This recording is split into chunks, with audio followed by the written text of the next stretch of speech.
Hello everybody, I want to show you this video. You can remove the plastic cover here on the back at the Alcatel 2053. So yeah, what to do? First of all, turn it to the back side, and here we have a little notch in there. Down, no? We have a little notch. And I recommend the credit card or plastic card because it's very difficult to open it. So go in the notch with the edge of the plastic card and remove the move the plastic card a bit, and then you can open it much more easy. If you have strong fingernails, you could use also your fingernails, but I recommend a plastic card. Yeah, that's it. Now you can remove the battery if you want. So go with your fingernail here also in that notch to remove the battery. And now you have here the SIM card. If you want to remove the SIM card, do it like this, no? And yeah, that's it.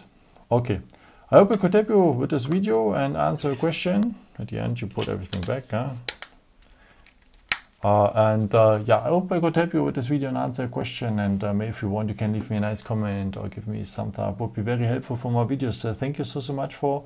And I've created also some other videos if you're interested in, or maybe just subscribe me. Would be a pleasure to see you again, and maybe until next time.